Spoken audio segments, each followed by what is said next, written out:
ओम नमः शिवाय। भक्तों, बहुत समय पहले की बात है। किसी गांव में एक ग्वाला अपनी बीवी बच्चों के साथ रहता था। उसके एक बेटा और एक बेटी थी। वह ग्वाला था तो उसके पास बहुत सारी गायें और बछड़े थे।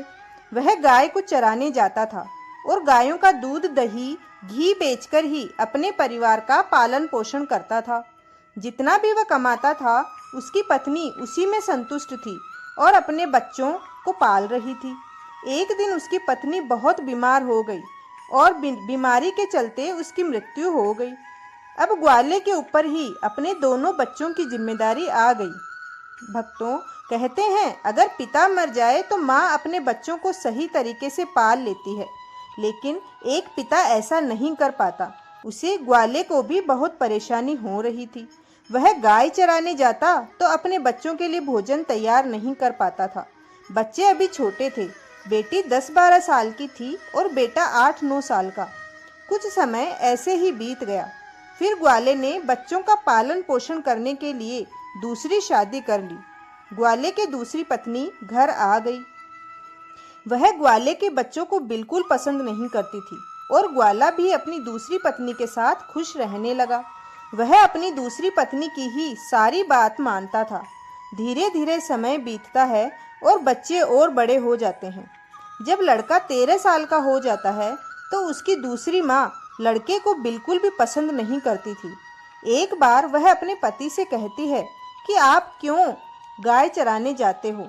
ये लड़का बड़ा हो गया है, अब से गाय बछड़े चराने ये लड़का जाएगा। फिर बेचारा लड़का रोज सुबह जंगल में जाता, गाय चराता और शाम को वापस आता। इधर लड़की भी बड़ी हो गई थी। वह घर का सारा काम करती और खाना बनाती और अपने भाई को अपने हाथों से खाना खिलाती। वह लड़की भगवान शिव की परम भक्त थी। वह भगवान शिव का रोज पूजा पाठ करती थी। वह दोनों भाई बहन एक दूसरे को बहुत प्यार करते थे और दोनों आपस में बातें करते कि पता नहीं हमारे पिताजी को क्या हो गया है। वह हम पर बिल्कुल भी ध्यान नहीं देते। जब से हमारी माँ की मृत्यु हुई है, हमारे कितने कष्ट भरे दिन आ गए हैं। तब बहन अपने भाई को समझाती है कि तुम बिल्कुल भी चिंता मत करो, तुम्हारी बड़ी बहन है ना। यह कहकर वह अपने भाई को हिम्मत देती है। फिर भाई कहता है, दीदी मुझे माँ की बहुत याद आती है। अगर आज हमारी माँ होती तो हमें कितने प्यार से खाना खिलाती। दोनों भाई बहन अपनी माँ को याद करके रोने लगते हैं। ऐसे ही दिन बीत रहे थे। एक दिन लड़का गाय चराने जंगल गया। जंगल में लड़के को एक शेर मिल गया तो लड़का दौड़कर एक पेड़ पर चढ़ गया और शेर से कहा, शेर भाई तुम मुझे क्यों खाना चाहते हो? तब शेर ने कहा, देखो मैं बहुत भूखा हूँ। अगर तुम चाहते हो कि मैं तुम्हें ना खाऊं तो तुम मुझे एक गाय या बछड़ा दे दो, जिसे खाकर मैं अपनी भूख मिटा सकूं। लड़के ने कहा, भाई मैं अपनी बहन का इकलौता सहारा हूँ। मेरी बहन तो रो रो कर मर जाएगी। मेरे पिता और सौतेली माँ हैं जो हम दोनों पर बहुत अत्याचार करते हैं। मैं अपनी बहन की उम्मीद नहीं टूटने दे सकता। अगर फिर भी तुम्हें मुझे खाना है या गाय और बछड़ा खाना है तो मैं नहीं कह सकता, क्योंकि इसके लिए मुझे अपने माता पिता से पूछना होगा। तब शेर ने कहा, ठीक है, कल तुम अपने माता पिता से पूछ कर आना। फिर लड़का शाम को अपने घर गया और अपने पिता से कहा, पिताजी आज मुझे जंगल में शेर मिला था। अभी बात पूरी भी नहीं हुई थी कि उसके पिता ने उसके 2 चांटे लगा दिए। फिर वह रोने लगा। रोते रोते उसने कहा, पिताजी मैं आपसे कुछ कहना चाहता हूँ, आप मेरी बात तो सुन लीजिए। जैसे तैसे लड़के ने अपने पिता को सारी बात बताई कि जंगल में उसे कल एक शेर मिला था। यह सब बात उसकी सौतेली माँ सुन रही थी। उसने कहा कि गाय और बछड़ा कम नहीं होने चाहिए। पता है वह कितने कीमती हैं। उनके दूध से ही तो हमारा घर चलता है और तुम्हारे बिना तो हमारा कुछ नहीं बिगड़ेगा। इसलिए अच्छा है कि शेर तुम्हें ही खा जाए। अब वह बेचारा दुखी मन से अपनी बहन के पास गया। लड़के ने सारी बात अपनी बहन को बता दी। तब उसकी बहन उसे कहने लगी कि तुम तो मेरी जिंदगी का आधार हो भाई। तुम्हारे बिना तो मैं जीने की सोच भी नहीं सकती। अगर तुम्हें कुछ हो गया तो मैं जिंदा नहीं रहूंगी।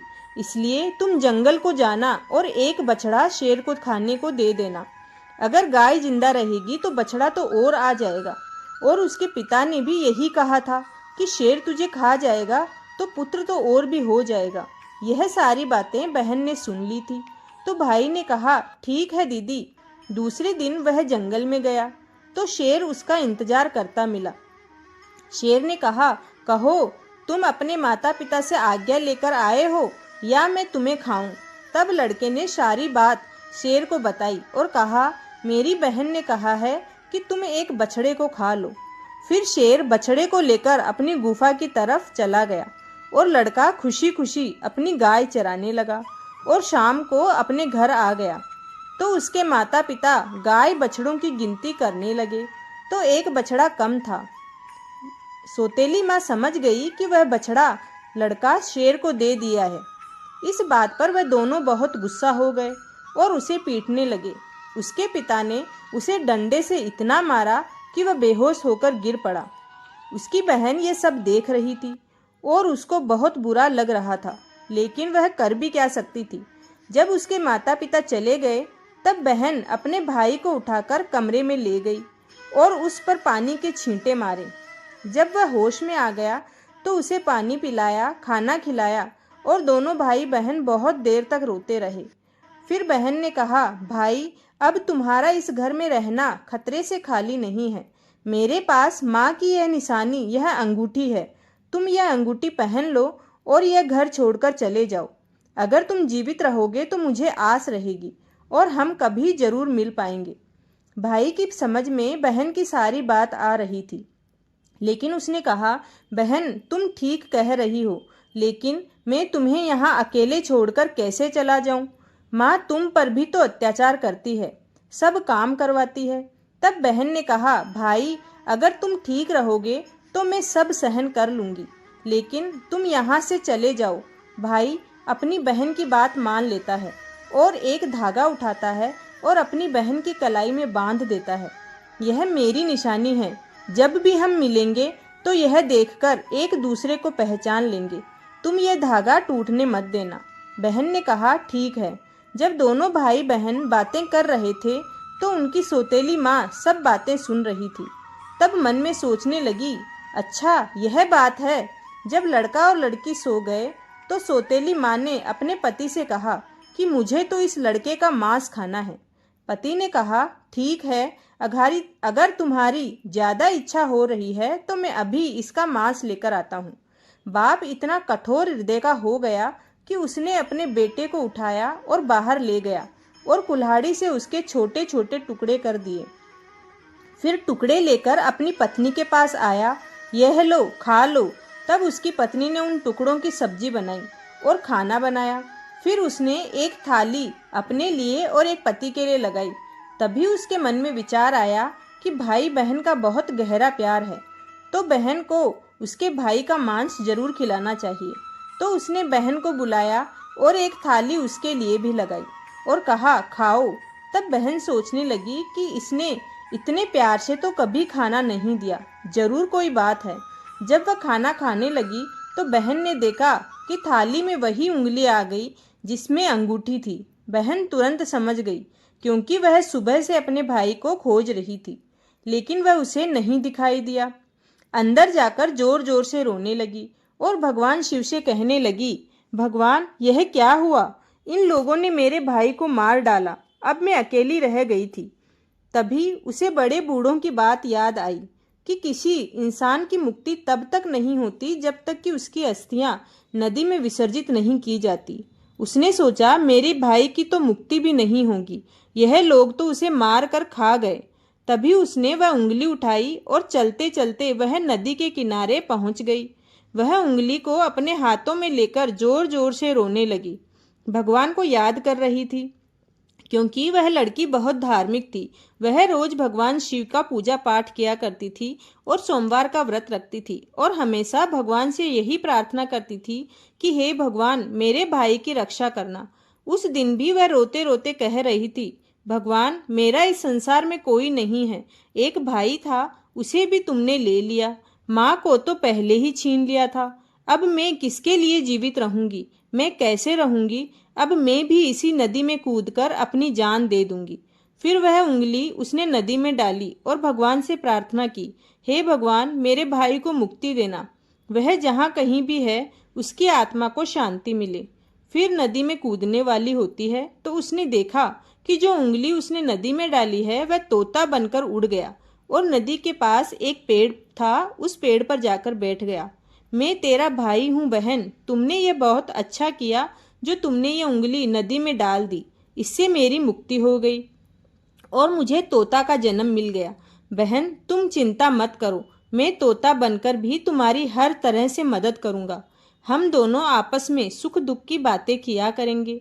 यह देखकर बहन बहुत खुश हुई कि चलो मेरा भाई साथ तो है, किसी भी रूप में सही। फिर बहन घर वापस आ गई। सौतेली माँ उससे सारा काम करवाती और बहुत खुश होती कि चलो इसका कोई भाई नहीं है, इसके भाई से तो पीछा छूटा। लेकिन वह लड़की जल्दी से अपना काम पूरा करके बाग बगीचे में जाती। वहां उसका भाई उसका इंतजार करता रहता था। दोनों भाई बहन खूब बातें करते। वह अपनी बहन को अच्छे अच्छे फल खिलाता। सावन का महीना चल रहा था। लड़की सावन महीने में पूजा पाठ करती, सावन सोमवार का व्रत रखती और पूजा पाठ करने के बहाने ही वह बगीचे में जाती थी। भाई ने बहन से कहा, दीदी तुम चिंता मत करना, अगर माँ पिताजी तुम्हें घर से बाहर नहीं निकलने दे तो मैं घर के बाहर ही किसी डाल पर तुम्हें बैठा दिखाई दूंगा। बहन बहुत खुश थी। वह मन से बहुत खुश रहने लगी। रक्षाबंधन का त्योहार आने वाला था तो भाई ने सोचा मुझे अपनी बहन के लिए कुछ करना चाहिए। वहाँ निर्दयी लोगों के साथ रहती है, जो उन्होंने मेरे साथ किया कहीं मेरी बहन के साथ ना कर दे। मुझे उनसे बदला लेना होगा। फिर उसने भगवान से प्रार्थना की कि भगवान मेरी बहन की रक्षा करना। तभी वह एक लोहार के पास गया और लोहार से तोते ने कहा, पिता ने मारा, माँ ने मरवाया, बहन सरासर रोए री, मैं हरियल तोता बन उड़ आया रे। तब वह लोहार कहने लगा, तुम क्या कह रहे हो? मेरी तो कुछ भी समझ नहीं आ रहा। फिर उसने वही दोहराया, पिता ने मारा, माँ ने मरवाया, बहन सरासर रोए री, मैं हरियल तोता बन उड़ आया। तोते को बोलता हुआ देखकर उसे उसकी बात सुनने का मन हुआ। वह कहने लगा, तोता तुम मुझे खुलकर बताओ, तुम क्या कहना चाहते हो? तब तोते ने सारी बात लोहार को बताई। लोहार तोते की बात सुनकर कहता है, तुम्हारी कहानी तो बहुत ही दुख भरी है।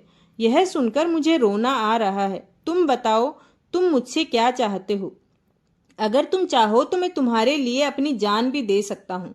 तब तोते ने कहा, मुझे कुछ नहीं चाहिए, बस तुम मेरे लिए एक ऐसी कटार बना दो जो तलवार से भी तेज हो। लोहार ने कहा, ठीक है भाई।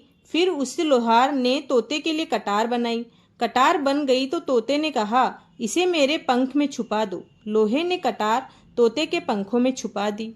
वह तोता वापस पेड़ पर आ गया। उसने अपनी बहन को कुछ नहीं बताया। उसकी बहन उससे मिली, बातें की, साथ में भोजन किया और वह घर वापस चली गई। अगले दिन तोता एक सुनार के पास गया और सुनार से भी वही बात कही। बाप ने मारा, माँ ने मरवाया, बहन सरासर रोए री, तो मैं हरियल तोता बन उड़ आया रे। सुनार ने कहा, तुम क्या कह रहे हो? मुझे कुछ समझ में नहीं आ रहा है और क्या कहना चाहते हो? सुनार ने तोते से कहा, तुम मुझे सीधे सीधे बताओ कि तुम क्या कहना चाहते हो। तब तोते ने सुनार को सारी अपनी कहानी सुना दी। वह बहुत दुखी हुआ और रोने लगा। सुनार ने कहा, भाई मैं तुम्हारी क्या मदद कर सकता हूँ? तब तोते ने कहा, सुनार भाई, रक्षाबंधन आने वाला है, मैं अपनी बहन को सोने के गहने देना चाहता हूँ। सुनार ने तोते की बहन के लिए बहुत अच्छे गहने बना दिए। तोता ने सुनार से कहा, यह गहने तुम मेरी गर्दन में डाल दो। सुनार ने वह गहने तोते की गर्दन में डाल दिए। तोते ने गहने लाकर उस पेड़ के खोकर में डाल दिया। दूसरे दिन रक्षाबंधन था। बहन अपने भाई के राखी बांधने के लिए आई। तोते ने सारे गहने अपनी बहन को दे दिए। बहन गहने पाकर बहुत खुश हुई, लेकिन उसने तोते से पूछा कि तुम्हारे पास इतने सारे गहने कहाँ से आए? तोते ने कहा, मेरा एक सुनार दोस्त है, उसी ने मुझे यह बनाकर दिए हैं। तब बहन खुशी खुशी घर चली आई। माँ ने उसे गहने पहने हुए देखा तो वह पूछने लगी कि तुमने ये गहने कहाँ से चोरी किए हैं? तब उसने अब कहा, माँ मैंने ये गहने नहीं चुराए हैं, यह तो मेरे भाई ने मुझे दिए हैं, जो तोता है। वह सौतेली माँ को पूरी बात नहीं बताती है कि मेरा भाई ही अब तोता बन गया है। वह कहती है कि बगीचे में एक तोता है जो मुझसे बातें करता है और मैंने उसे अपना भाई बना लिया है। उसी ने मुझे यह गहने दिए हैं। तब सौतेली माँ सोचने लगती है कि ऐसा कौन सा तोता है जो इसका भाई बन गया और इसे गहने देता है। बड़ी मुश्किल से तो एक भाई से पीछा छुड़ाया है, अब यह दूसरा भाई कहाँ से पैदा हो गया है। फिर दूसरे दिन उसकी माँ उस तोते को ढूंढने के लिए जंगल में चली जाती है। तभी उसे वह तोता दिखाई देता है। वह उस तोते को पकड़ने की भरपूर कोशिश करती है, लेकिन तोता उसके हाथ नहीं आता। वह सोचती है कि कैसे भी मैं इसे पकड़ लूं और इसे मार दूं। इसे बड़ा गरीब बहन का भाई बनने का शौक है। वह भरसक प्रयास करती है, लेकिन तोते को नहीं पकड़ पाती है। फिर वह घर आती है तो उसका सारा गुस्सा उस तोते की बहन पर निकलता है। वह उसे खूब मारती है, उसके सारे गहने भी छीन लेती है। अगले दिन लड़की अपने भाई से मिलने जाती है तो भाई कहता है, बहन, जो गहने मैंने तुम्हें दिए थे वह कहाँ हैं? तुमने पहने क्यों नहीं? तब बहन बोलती है कि माँ ने सारे गहने छीन लिए। तब तोते को बहुत गुस्सा आता है और वह कहता है, बस अब इनके पाप का घड़ा भर चुका है, अब उनको सजा मिलनी ही चाहिए। वह तोता उनके घर के बाहर एक डाल पर बैठ जाता है और इंतजार करता है उसके माता और पिता कब बाहर निकले। तभी उसकी बहन वहां बाहर आकर कुछ काम कर रही थी और काम करते करते भी उसकी माँ उसे डांट रही थी। तभी उसका पिता भी बाहर आ जाता है और लड़की को डांटने लगता है। यह सब वह तोता पेड़ पर बैठा बैठा देख रहा था। उसे यह सब देखा नहीं गया और वह अपनी सौतेली माँ और बाप पर झपट पड़ा। उसने पंखों में जो कटार थी, उसने वह कटार उन दोनों की आंखों में घुसा दी। अब दोनों अंधे हो गए और तड़पने लगे। फिर उसने अपनी चोंच से कटार उठाई और उन दोनों पर वार कर दिया। दोनों घायल होकर जमीन पर गिर पड़े। तोते ने कहा, तुम दोनों ने बहुत पाप किए हैं। हम दोनों भाई बहन को बहुत सताया है, रुलाया है। मैं तुम लोगों को जिंदा नहीं छोड़ सकता। तब वह दोनों कहते हैं, तुम्हारा हमसे क्या बैर है? तब तोते ने कहा, तुमने तो मुझे मार कर टुकड़े टुकड़े करके खा लिए और अब पूछते हो कि तुम्हारा मुझसे क्या बैर है। फिर वह दोनों तड़प तड़प कर मर जाते हैं। फिर भाई ने बहन से कहा, चलो अब हम यहाँ नहीं रहेंगे। अगर हम यहाँ रहेंगे तो तुम्हें अपने दुख याद आते रहेंगे, उन्हें हम कभी भुला नहीं पाएंगे और दुखी रहेंगे। बहन ने भी बोला, हाँ भैया, अब हम ऐसी जगह रहेंगे जहाँ हमें हमारे पुराने दुख कभी याद ना आए और कोई हम दोनों को अलग ना कर सके। फिर दोनों वहाँ से चलते हैं। चलते चलते एक मंदिर में पहुँच जाते हैं। तोता कहता है, दीदी, इससे अच्छी कोई जगह हमें नहीं मिल सकती।